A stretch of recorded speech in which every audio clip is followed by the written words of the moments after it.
गरीब साध साध सब नेक हैं, आप अपनी ठोरे। जो सतलोक ले जावेंगे वो साधु कोई और।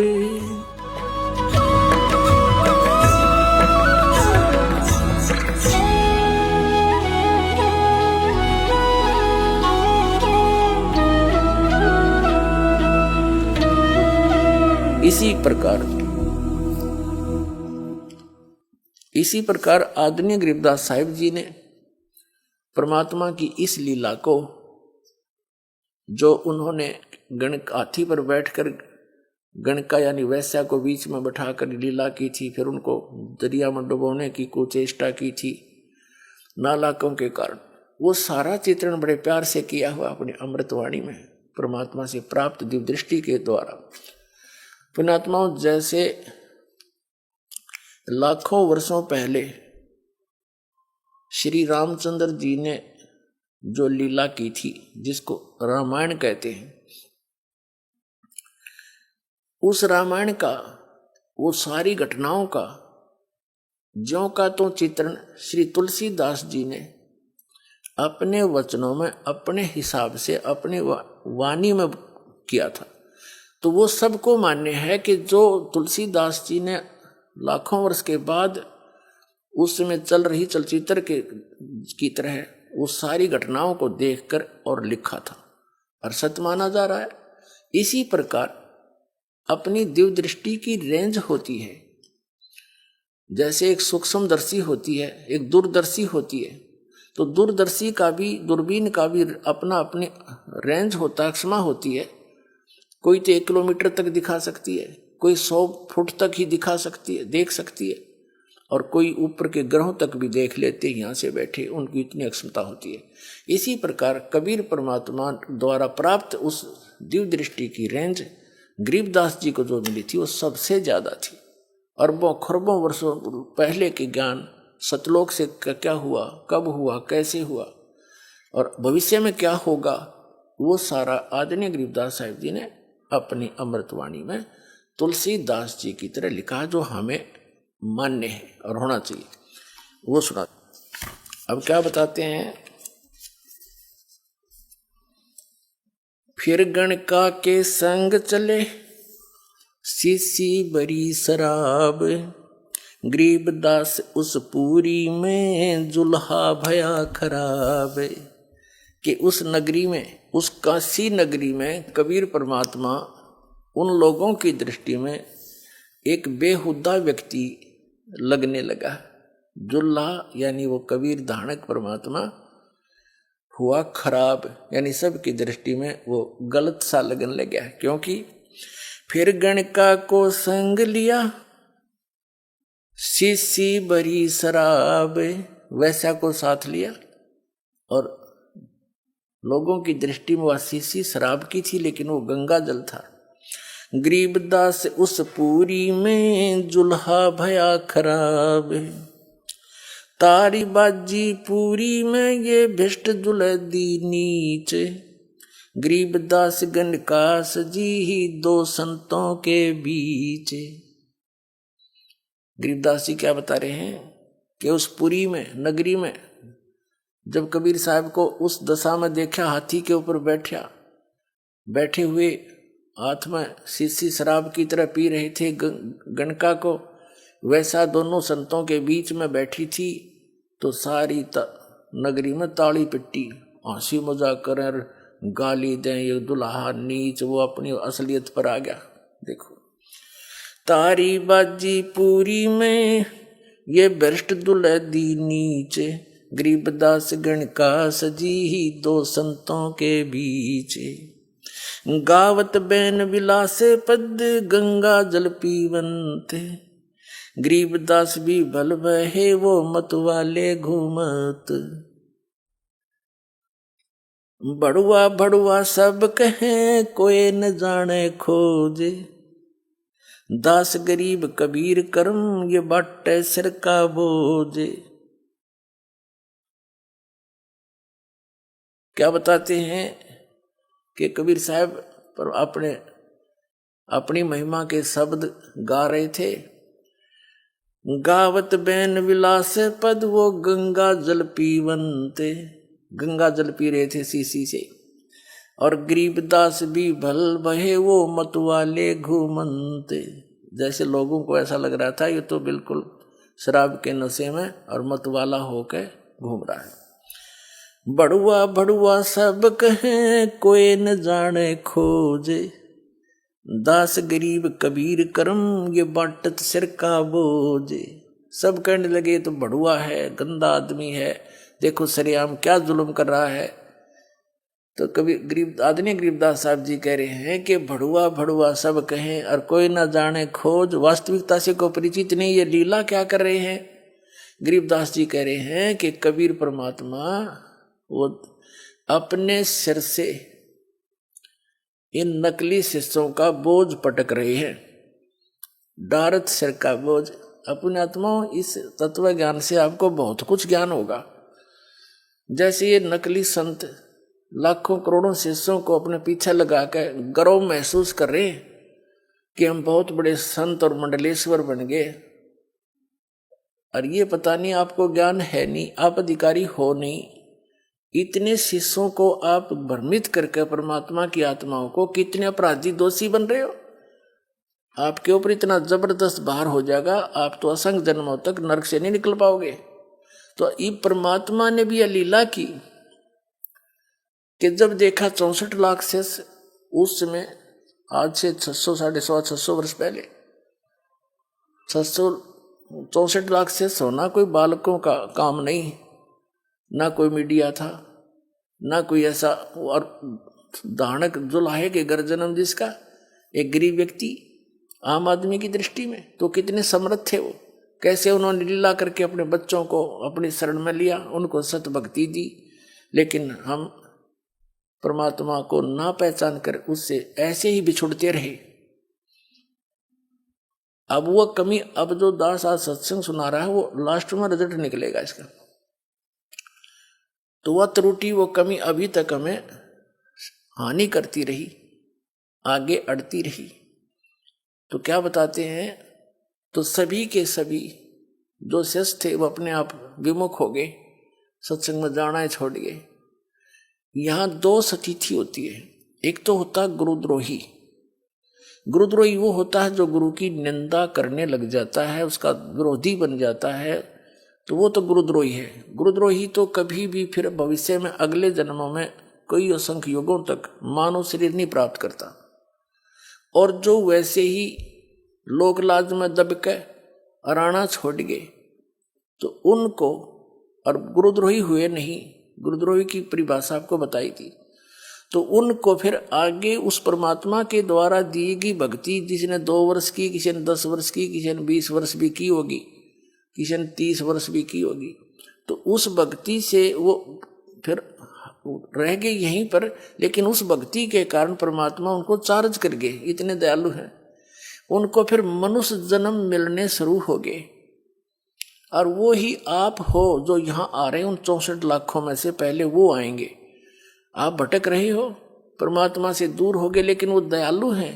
उनको मालूम था कि ये अब नहीं पहचानेंगे मुझे, हमें चार्ज कर गए, इतने दयालु हमारे कर्म बनवा गए, अराब बढ़वा को आ गए, और हम उनसे दूर हो गए, और कोई विकल्प नहीं था उनके सामने। तो हम अब आप जी को जो मनुष्य जन्म मिलता हुआ आ रहा है, आपके अंदर प्रेरणा है परमात्मा की। कोई कहीं जा रहा है, कोई संत के पास जा रहा है, कोई किसी मंदिर में जा रहा है, कोई तीर्थों पे जा रहे हैं, कोई अपने आप ही कोई साधना कर रहे हैं, तो आपके अंदर वो चाह है। तो 2 प्रकार से मानव शरीर प्राप्त होता है। एक तो पूर्व के पुण्य कर्मों से लगातार मनुष्य जीवन कई भी मिल जाते हैं, जब तक उसके पूर्व जन्म के पुण्य चलते हैं, भले ही आगे वो भक्ति करे या ना करे, पिछले प्रारब्ध के कर्मों से, संचित कर्मों से ऐसे मिल जाते हैं। तो जो व्यक्ति ऐसे मनुष्य जीवन से ही मनुष्य जीवन प्राप्त है, वो जल्दी भक्ति को ग्रहण करता है, उसमें एक चेष्टा रहती है परमात्मा के पाने की। और एक दूसरी टाइप से मिलता है जन्म, एक टर्न वाइज मिलता है, नंबर वाइज। जैसे 84 लाख प्रकार के प्राणियों के शरीर में कष्ट भोगने के उपरांत इतने पुण्य शेष रख लिए जाते हैं इस प्राणी के कि उसको एक मनुष्य जीवन फिर से दिया जाता है। जो अन्य प्राणियों के शरीर भोग भाग के अब आए हैं वो इस भक्ति में जल्दी से नहीं लगेंगे, चाहे कितना सिर पटक ले, उनकी ओर ही वृत्ति होती है।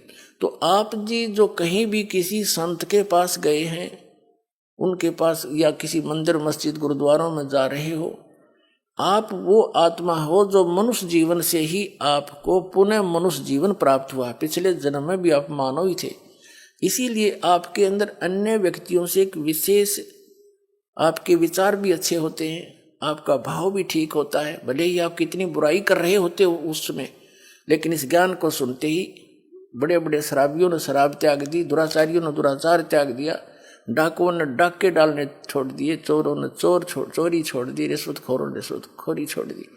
तो वो पुण्यकर्मी प्राणी गलती से फंस गए उस विकारों में, तो वो पुण्य मनुष्य जीवन से आए हुए तुरंत त्याग देते। और जो टर्न वाइज नंबर प्राप्त है वो भी बुराइयां कर रहे हैं, वो नहीं ना सुनते हैं ना वो त्यागते हैं, वो तो याद फिर उनका अंत ही बुरा होता है, वो अलग है। उनमें थोड़ा समय लगे, ऐसा नहीं है। जो मनुष्य अन्य प्राणियों के जीवन से मनुष्य जीवन प्राप्त किया है वो भी शरण में आ सकते हैं, लेकिन उनको टाइम ज़्यादा लगेगा आने में। वो उस समय आएंगे जो परमात्मा का पूरा ज्ञान पूरी पृथ्वी पर फैल जाएगा, बच्चा बच्चा उनको समझाने लगेगा, तब धीरे धीरे उनके अंदर वो वस्तु घर उनका भी करेगी, ऐसी बात नहीं। लेकिन आप जी वो हैं जो यहाँ पहले आ रहे हो, कभी परमात्मा से बिछड़े हुए हो आप। जब कबीर भगवान आए थे, अब कोई महाराष्ट्र से आ रहा है, कोई बेंगलोर से, उसे जो है गुजरात से आ रहा है, कोई कहीं से आ रहा है, तो एक गांव में हजारों घर होते हैं और 2-3 बच्चे निकल कर आते, तो काल ने जगह जगह फेंक रखा था इनको संस्कार बस। और वहाँ से परमात्मा उठा कर प्रेरणा कर करके टीवी के माध्यम से, पुस्तक के माध्यम से, किसी भाई बहन रिश्तेदार के माध्यम से अपना फिर संदेश भेज रहे, और वही बच्चे अभी यहाँ आ रहे। तो वो 64 लाख जो शिष्य थे परमात्मा की इस लीला को देखकर उनसे विमुख हो गए, सत्संग जाना बंद कर दिया, लेकिन वो गुरुद्रोही नहीं हुए। उनको अब फिर पिछली पीढ़ी में वो पार करेंगे, इतने दयालु हैं, क्योंकि वो हमारे पिता हैं। और सो छल छिद्र मैं करूं अपने जन के काज,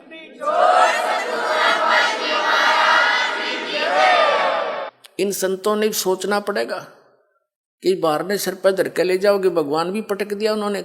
अब इन संतों का भार इसी बात से मुक्त हो सकता है, इस दास के ज्ञान को समझें, और त्रुटि है तो दास को बताएं।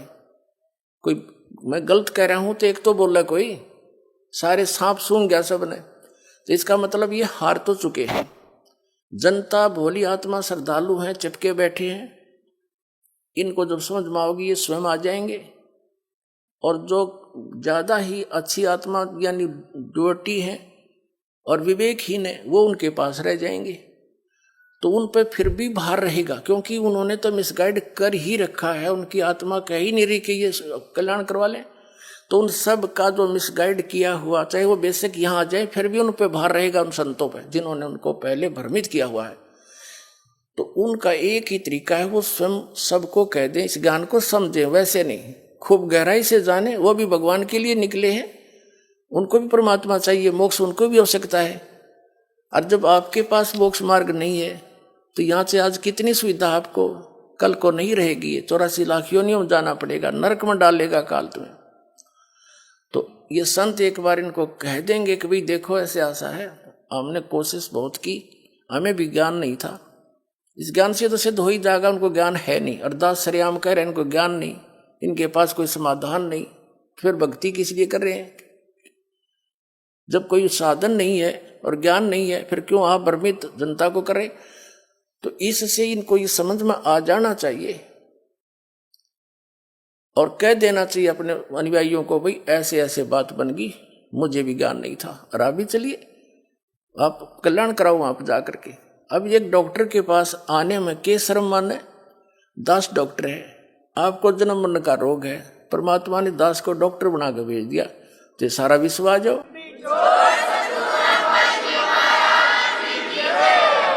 और इसमें बड़े और छोटे वाली बात भी नहीं, कोई मान बढ़ाई वाली बात नहीं। दास एक डॉक्टर है, डॉक्टर को क्या अभिमान है, उसका तो पैसा है, चाहे लाखों जितना भी वो डील कर सकता है, सबको कर सकता है। यहाँ तो आध्यात्मिक मार्ग में तो सारा विश्वास हो, ये तो शब्द की शक्ति तो सारे पार हो जाएंगे, और भक्ति करोगे, नियमित रहोगे, थोड़ी सी बात है। और परमात्मा का यथार्थ ज्ञान दास के पास है, संत भी आवे और वही चेले रहेंगे, वही आश्रम होंगे, भक्ति दास के अनुसार करनी पड़ेगी, और अपना एक दास बनकर रहना पड़ेगा, संत महंत बनकर नहीं रह सकते। फिर तो आपके कर्म बिगड़े रह जाएंगे। बस इतनी सी बात है, कल्याण हो जाएगा सबका। तो वो भार मुक्त हो सकते हैं। जब परमात्मा होते हुए उन्होंने भी क्या बता रहे हैं, बड़ुआ बड़ुआ सब कहे कोई न जाने खोजे, दास गरीब कबीर करम ये बांटत सिर का बोझे। अपने सिर से बोझ उतार रहे हैं परमात्मा, फेंक रहे हैं नीचे, पटक रहे हैं। 64 लाख शिष्य हो गए थे, जो गुरु पर भार होता है उन शिष्यों का, वो तो भोली भाली आत्मा समर्पण हुई बैठे हैं, और वो कसाई के लिए जा रहे हैं, जो गलत रास्ता बता रहे हैं, काल के जाल में फंसा रहे हैं। तो इनसे बड़ा अपराध कुछ नहीं हो सकता। तो कबीर साहब, जो परमात्मा ने भी अपने सिर से बोझ पटक दिया कि ये जान जोगे नहीं है सतलोक, तो क्यों सिर पर भार रखा, तो ये अपने सिर से भी उतार गए, उन्होंने तरीका यो अपना लिया, तो सब उनसे विमुख हो गए, तो उनसे वो भार मुक्त हुए। देखो गण का संग लई कहते कौम छती से, गरीबदास इस जुलहदी का दर्शन आन हदी से। सब 36 कौम 36 जात ये कह रही है, देखो वैसा को साथ लिए सरेआम घूम रहा है, इस जुलाहे का इस दान के तो दर्शन करण में भी टोटा।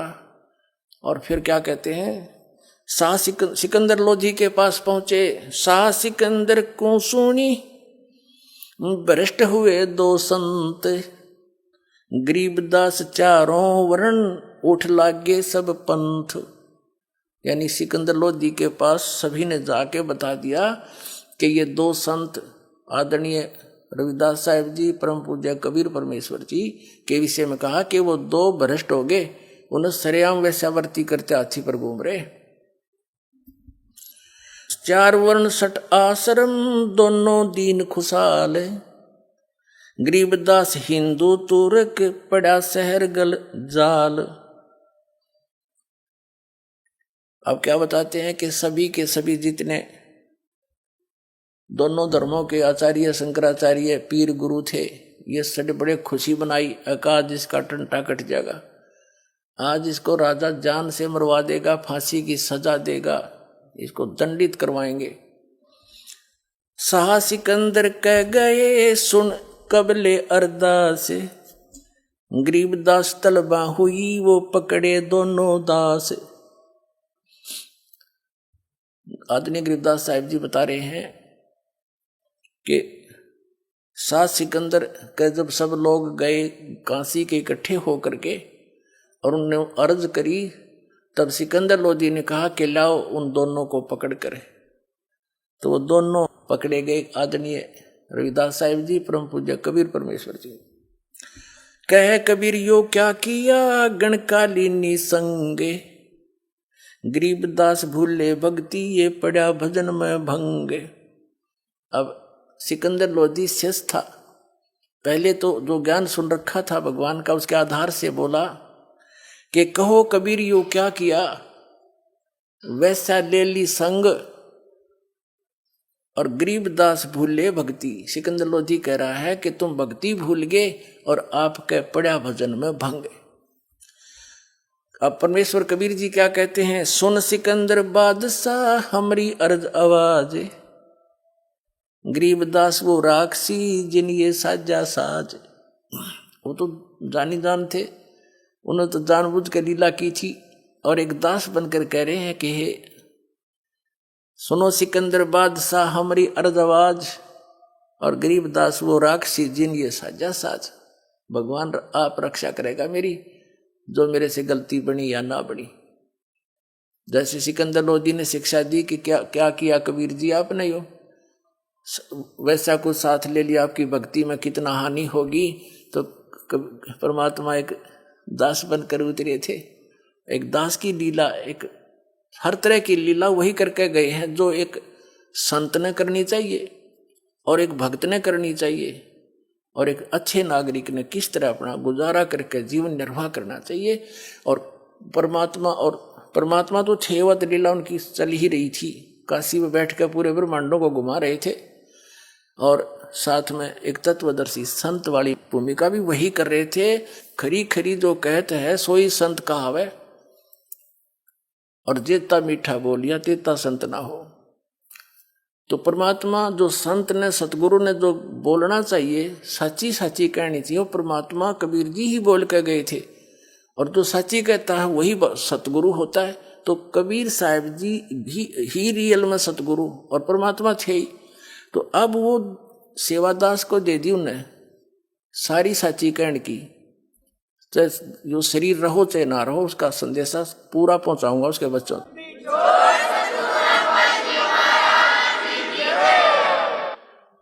तो यहां परमात्मा खरी खरी कहा करते थे, सारी लीला वही कर रहे थे। और एक राजा के सामने नागरिक और दोषी कैसे बोलना चाहिए, ऐसे बोल रहे हैं। और उनकी दृष्टि में तो दोषी थे, लेकिन वो तो पूर्ण परमात्मा है, समर्थ है, निर्मल है, निर्दोष है।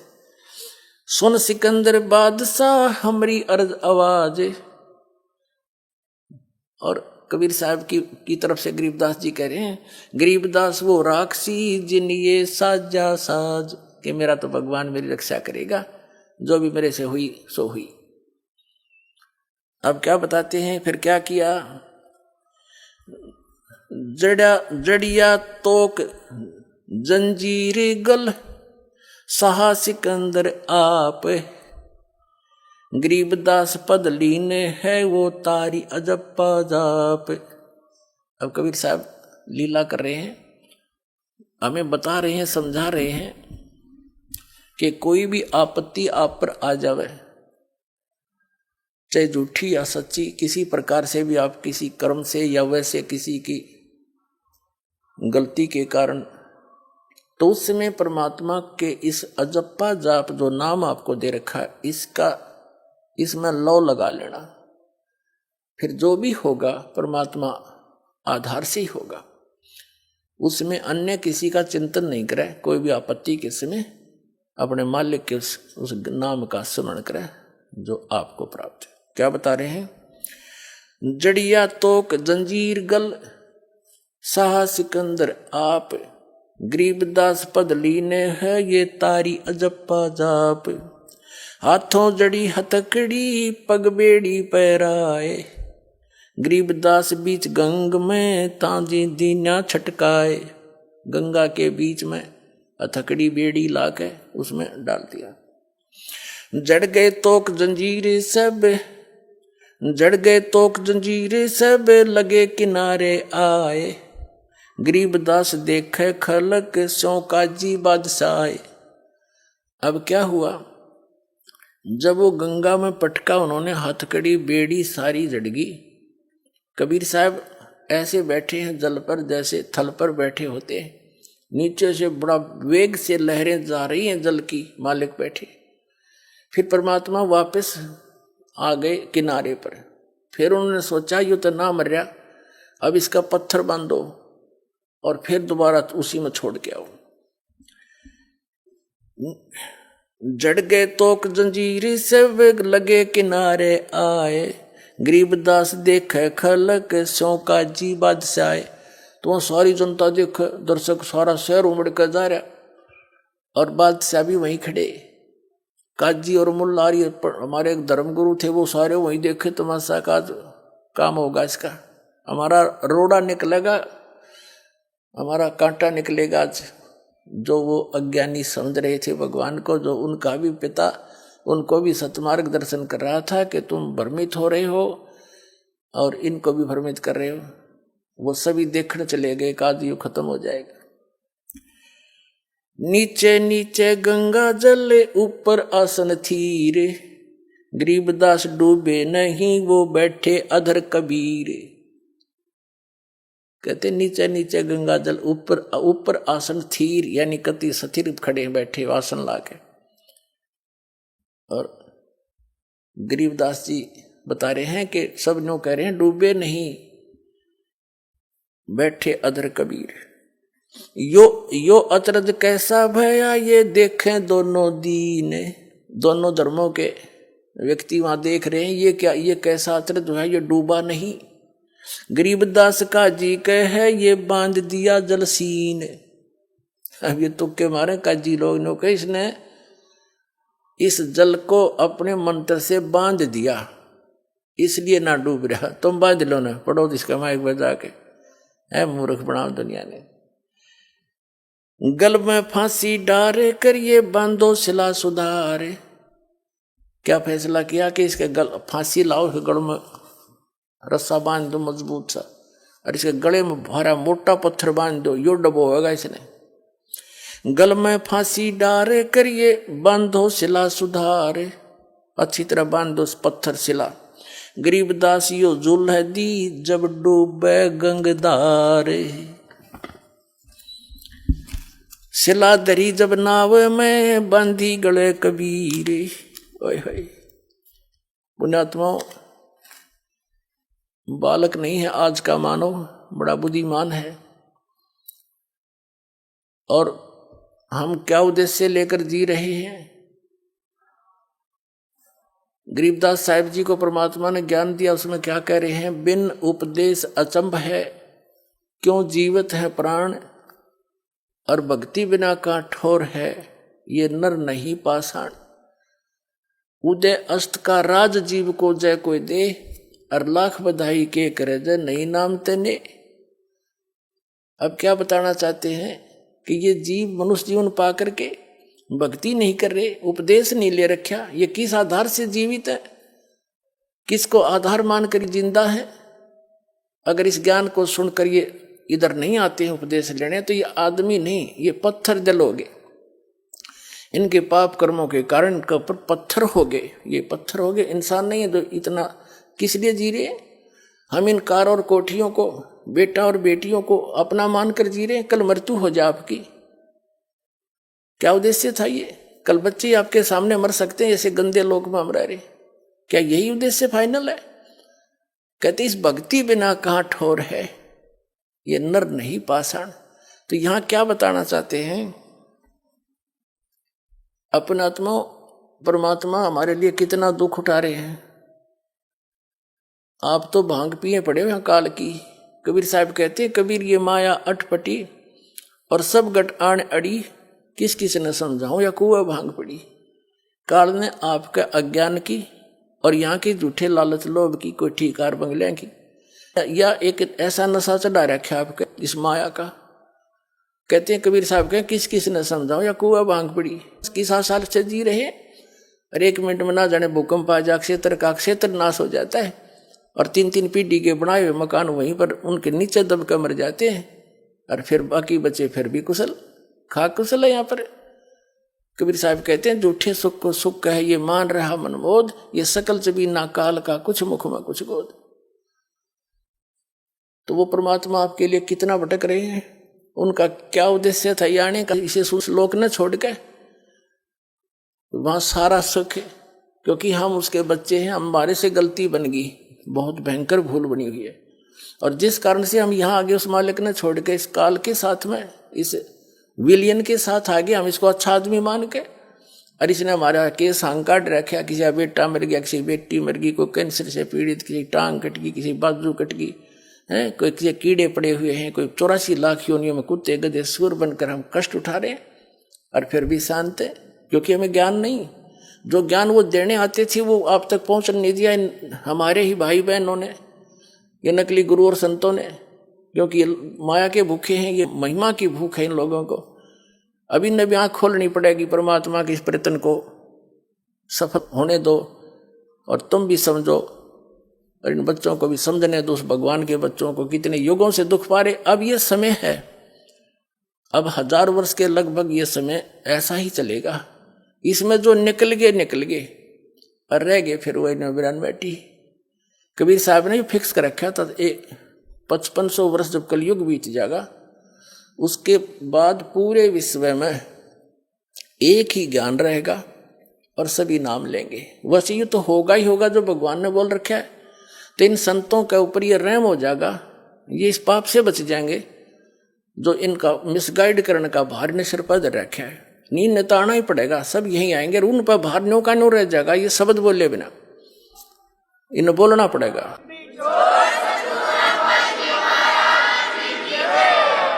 अब हमारे भगवान, हमारे पिता, हमसे गलती बन गई, कहते हैं कोटिक अवगुण बालक करही, पिता एक चित नहीं धरही।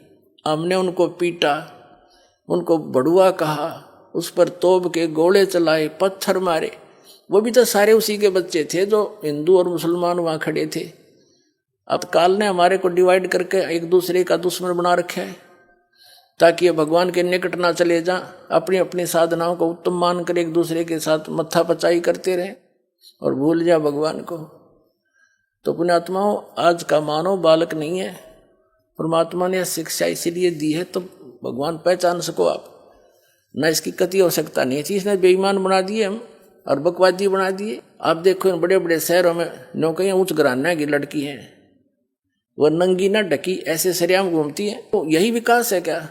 गिरावट है ये मानव की। अज्ञानता के कारण हम उनको अच्छे पढ़े लिखा, ये तो एजुकेटेड सोसाइटी है, खाक एजुकेटेड है, जो इसे बेहुदे ढंग से बूढ़े लाल होठ करके हैं और पता नहीं कैसे घूमती हैं। क्लबों में जाते हैं, शराब पीने लगी लड़कियां। तो इस शिक्षा ने ये दिया हमारे को, नाचना गाना ये टेलीविजनों के माध्यम से सारी कोरी बकवाद भरी जा रही है। अब इसको समाप्त किया जाएगा इस ज्ञान से। इन टीवियों के ऊपर एक दिन वो आएगा, पूरा सत्संग मालिक का चला करेगा, ये बकवाद बंद हो जाएंगी। वो दिन दूर नहीं है, छक लिया हम इसको सुन सुनकर। ये कोई काम है? बेटी नाच रही है, बाप नाच रहा है, डीजे बाज रहा है। ये तो बेहुदे लोग करा करते, जो सरेआम करते उसका बकल तार दिया करते थे। ऐसे धार्मिक व्यक्ति थे, अच्छे इज्जत वाले। अरे भी इसने बोर मानने हैं, शाबाशी मानते हैं। तो ये किसने दिया? इस शिक्षा ने, टीवी ने दिया हमारे को। अब इस शिक्षा का, इस टीवी का सदुपयोग होगा, भगवान को पहचानेंगे। जन जन तक मालिक का योग ज्ञान इसी टीवी के माध्यम से रूबरू हो रहा है। ऋषि से पहचान कर उसके बच्चे, बहन, बेटी, भाई भाग भाग कर आ रहे हैं, अपना कल्याण करवाएंगे। तो परमात्मा हमारे लिए इतना कष्ट उठाए।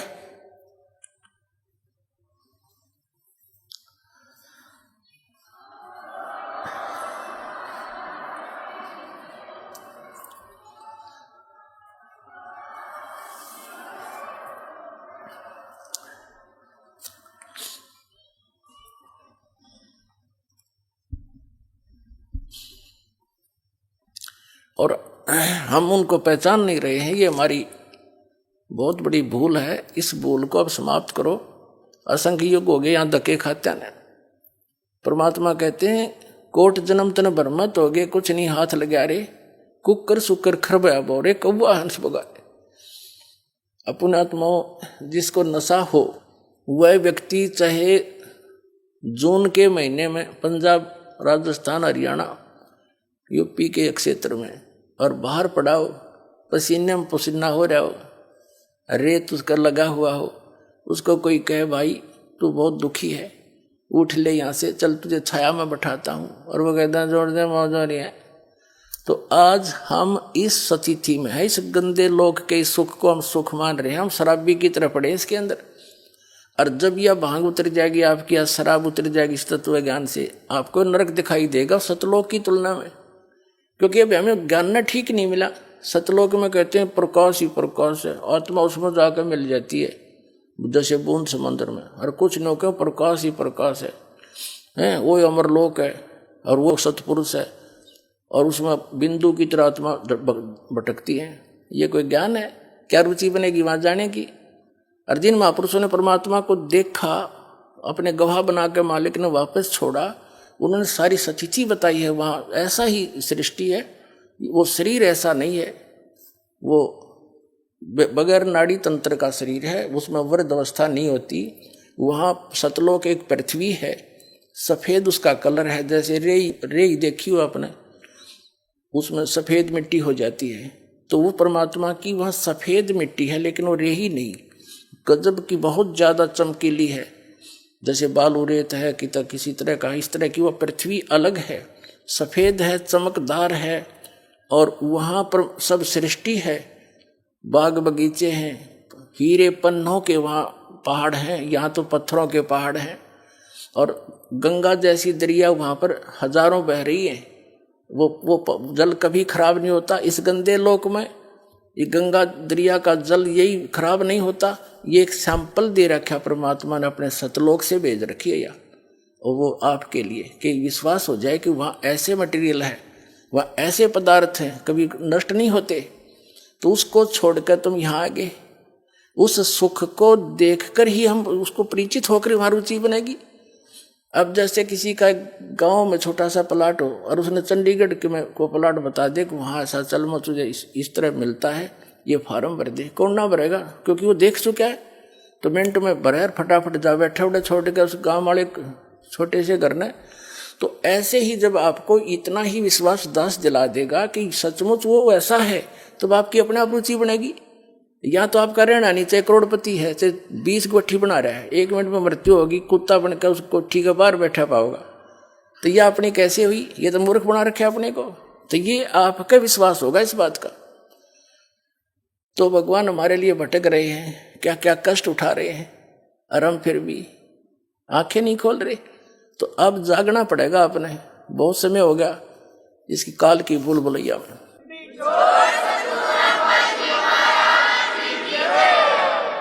अब उस परमेश्वर को कितना प्रताड़ित किया गया, और उसी के बच्चों द्वारा करवा दिया काल ने।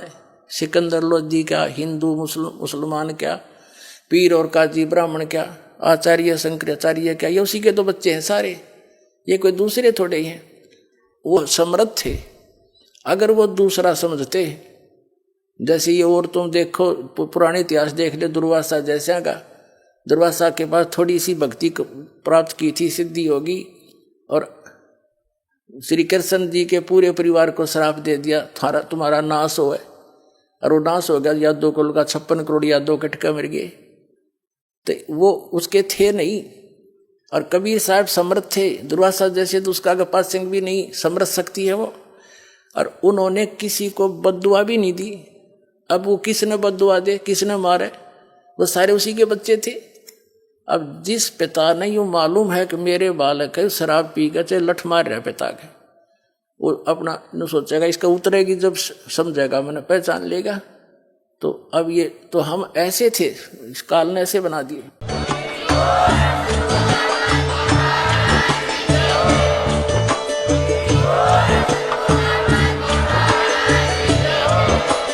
आप सुन रहे थे जगत गुरु तत्वदर्शी संत रामपाल जी महाराज जी के मंगल प्रवचन। अधिक जानकारी के लिए विजिट कीजिए हमारी वेबसाइट www.jagatgururampalji.org। संत रामपाल जी महाराज जी के शुभ आशीर्वाद से पूरे विश्व भर में 500 से भी ज्यादा नाम दीक्षा केंद्र हैं, जिन पर संत रामपाल जी महाराज जी द्वारा ऑनलाइन निशुल्क नाम दीक्षा दी जा रही है। अपने नजदीकी नाम दीक्षा केंद्र का पता करने के लिए संपर्क करें 8222880541।